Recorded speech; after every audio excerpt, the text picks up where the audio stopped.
అవును, తను ప్రణతియే. ఆ రోజు ఆంటీ ఫోటో చూపించింది తనదే. అంటే ఉదయ్ భార్య. అవును అని తను వెనక్కి తిరిగింది. తనని ఐసీలోకి తీసుకెళ్ళడం చూసింది. వెంటనే అక్కడికి పరిగెత్తుకుంటూ వెళ్ళింది. ఐసీలో నుంచి డాక్టర్ బయటకు వచ్చారు. డాక్టర్, డాక్టర్, ఏంటమ్మా? తను ఇప్పుడు తీసుకెళ్లారు. తను పేషెంట్. ఆమె ఎవరు డాక్టర్? ఆమె ఆమె ఎవరో మాకే తెలియదమ్మా. సంవత్సరం క్రితం ఒక యాక్సిడెంట్లో తను కోమా స్టేజ్లో ఉంది. గవర్నమెంట్ హాస్పిటల్ నుంచి మా సీనియర్ డాక్టర్ ఈ మధ్య తీసుకొచ్చాడు. ఆ కేసు తనే చూస్తున్నారు. కానీ తను ఇంకా కోలుకోలేదమ్మా.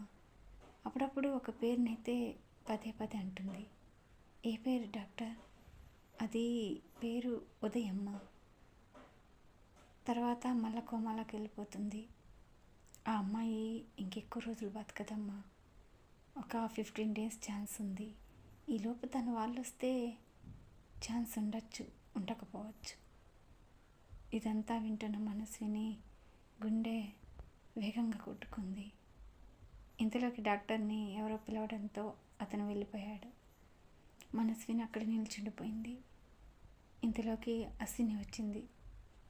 మనస్విని, మనస్విని, ఏంటే ఇక్కడ నిల్చుండిపోయావు? మా మామయ్య వాళ్ళు పిలుస్తున్నారు, వెళ్దాం రా.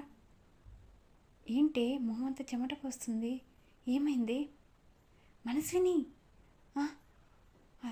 అశ్విని, అశ్విని, ఏమైంది మనస్విని? ముందు నువ్వు కూర్చుందరా, ఇలా కూర్చో అని మనస్విని కూర్చోబెట్టి వాటర్ ఇచ్చింది. మనస్విని వాటర్ తాగిన తర్వాత 10 నిమిషాల తర్వాత, మనస్విని ఏమైందే, ఎందుకలా ఉన్నావు? ఏం జరిగింది? ప్రణతియే. ప్రణతి. ప్రణతి ఎవరే? ప్రణతి ఉదయ్ భార్య.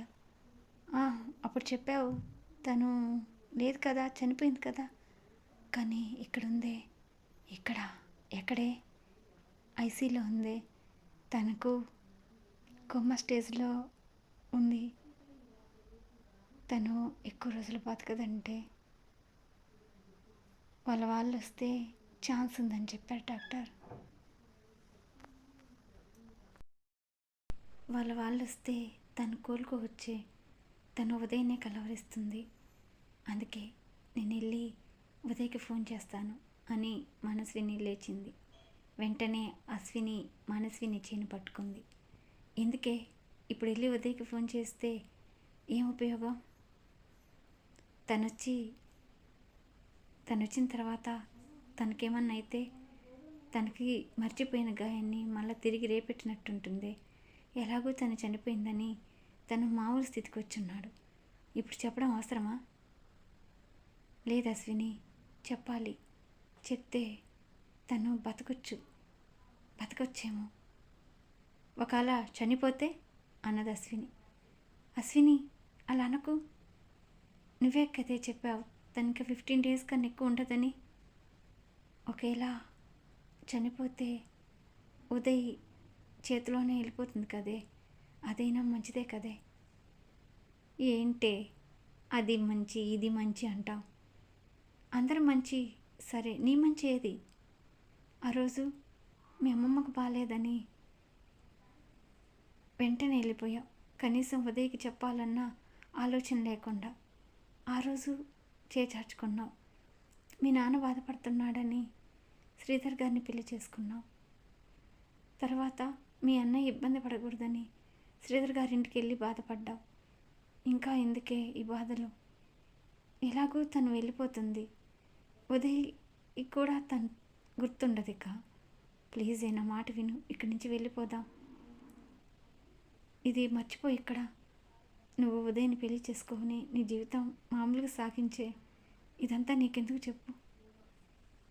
ఏంటి అశ్విని మరి దారుణంగా మాట్లాడుతున్నావు? మన కళ్ళ ముందు తను అంతా నరకం అనిపిస్తుంటే అది చూసి చూడనట్టు మన స్వార్థం మనం చూసుకుంటామా? తప్పే. తను ఎంతగానో కలవరిస్తుంది. ఉదయ్ని ఎంతగా ప్రేమించిందో తన బాధ అర్థమవుతుంది. మనస్విని, ఉదయ్ని ప్రణతే ప్రేమించిందా? నువ్వు ప్రేమించలేదా? అయినా ఇదంతా అనవసరమే. నా మాటిను, ఇక్కడి నుంచి వెళ్ళిపోతాం పద. వద్దే, నేను ఖచ్చితంగా ఉదయ్కి విషయం చెప్పే తీరుతాను. దయచేసి నాకు అడ్డు చెప్పకు అని మనస్విని అక్కడి నుంచి వెళ్ళిపోయింది.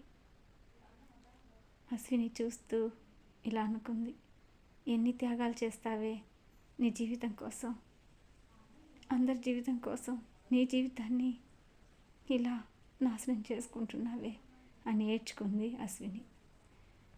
మనస్విని వెళ్ళి ఉదయ్కి ఫోన్ చేసింది. వాళ్ళ ఫ్యామిలీ అంతా వచ్చారు. ప్రణతిని ఇంకా మంచి హాస్పిటల్లో చేర్పించారు. ప్రణతి కోలుకుంది. ఒకరోజు మనస్విని ఒంటరిగా రూమ్లో కూర్చొని ఇలా అనుకుంది, ఇక ఈ ఇంటితో రుణం తీరిపోయింది. ఇక్కడి నుంచి నేను వెళ్ళిపోవాలి. ప్రణతిని ఎల్లుండి డిశ్చార్జ్ చేస్తున్నారు. తను వచ్చేలోపు నేను ఇంట్లోంచి వెళ్ళిపోవాలి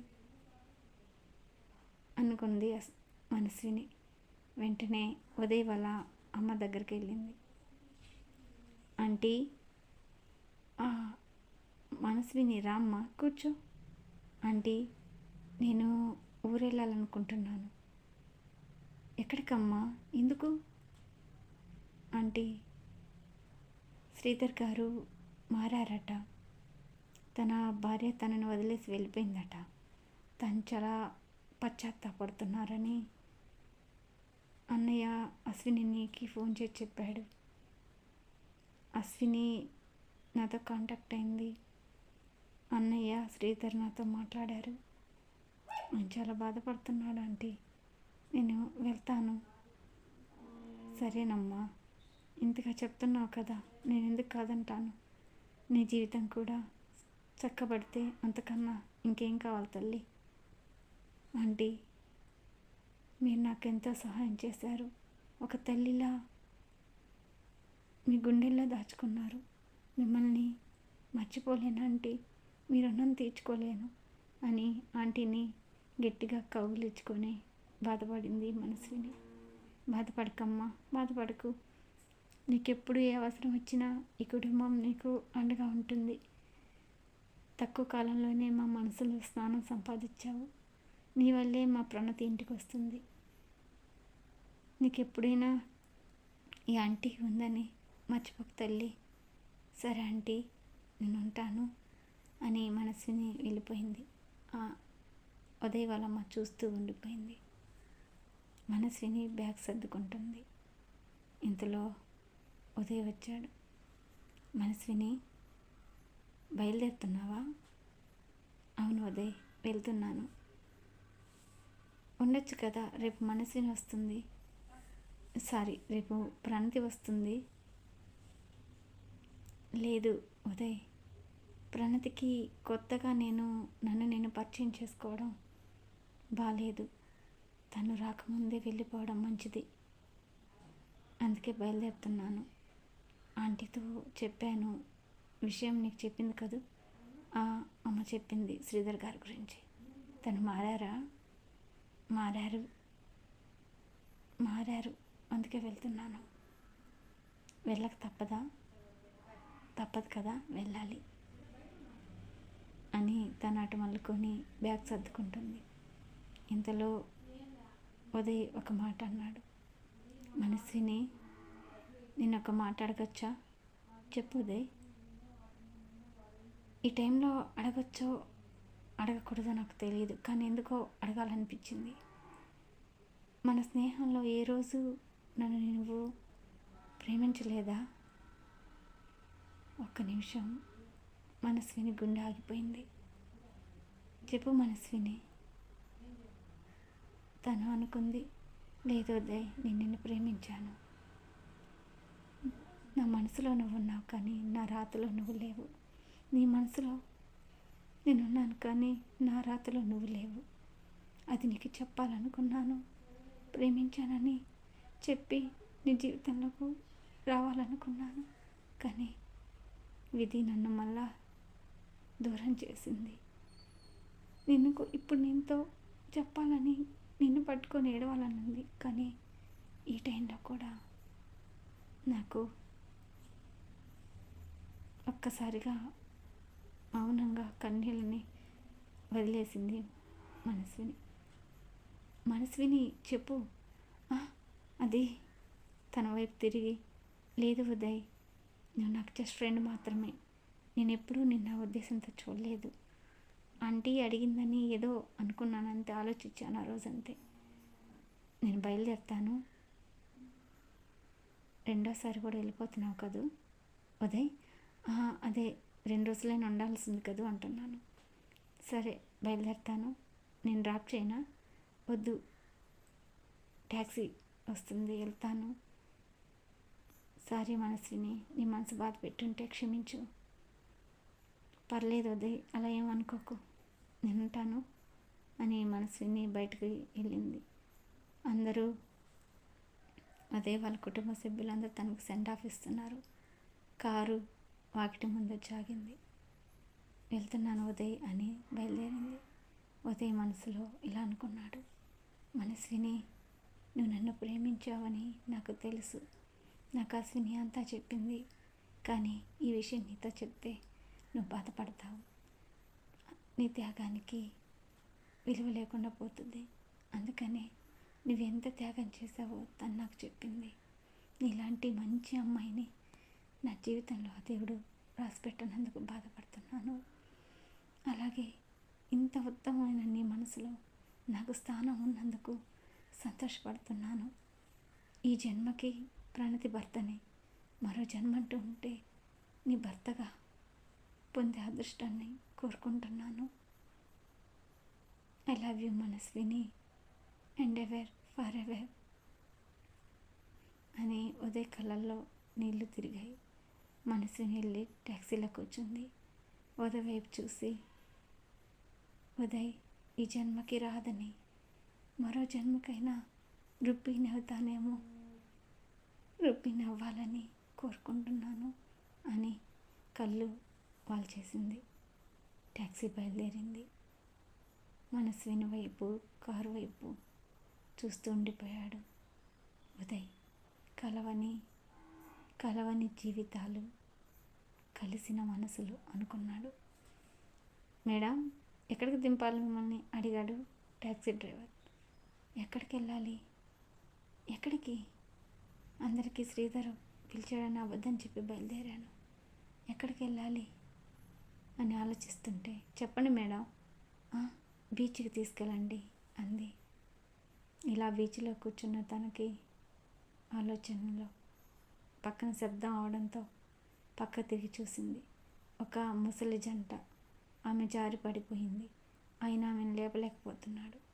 ఇంతలో మనస్విని వెళ్ళి, ఆంటీ అని పట్టుకుంది, లేపింది. ఏంటి ఆంటీ, ఏమైంది? కాళ్ళు స్లిప్ అయిందమ్మా. అయ్యో, వయసు అయిపోయింది కదా, ఇద్దరు ఇలా ఒంటరిగా రావచ్చునా? కూర్చోండి అన్నది. ఒంటరితనం కాక ఏముంది తల్లి, ఒకగానొక కొడుకు అమెరికాలో ఉన్నాడు. వాడు మమ్మల్ని చూడ్డు, ఇక్కడికి రాడు, అక్కడికి రమ్మన్నాడు. ఈ ఒంటరి జీవితం ఈ ముసలి వయసులో మాకు తప్పలేదమ్మా అన్నాడు అతను. అంటే మీకెవరు లేరా? లేరమ్మా. సరే పదండి, అక్కడ కార్ దాకా తీసుకెళ్తాను. కార్ దాకా కదా తల్లి? లేదు, కడదాకా. ఏంటమ్మా? అవును, నాకు ఎవరు లేరు అంకుల్. ఈరోజు నుంచి మీరే మా అమ్మ నాన్న. నేను మిమ్మల్ని చూసుకుంటాను, పదండి అని మనస్విని వాళ్ళతో వెళ్ళింది. సూర్యుడు పడమటి వైపున అస్తమించాడు. రేపు ఉదయిస్తానన్న ఆశతో మనస్విని జీవితం కూడా రేపు కొత్తగా ఉదయిస్తుంది. ఇంతే కదండి జీవితం అంటే. మన జీవితంలోకి ఎవరు ఎప్పుడు వస్తారో తెలీదు, ఎవరు ఎప్పుడు వెళ్ళిపోతారో తెలీదు. కథ నచ్చితే లైక్ చేయండి, సబ్స్క్రైబ్ చేసుకోండి, షేర్ చేయండి.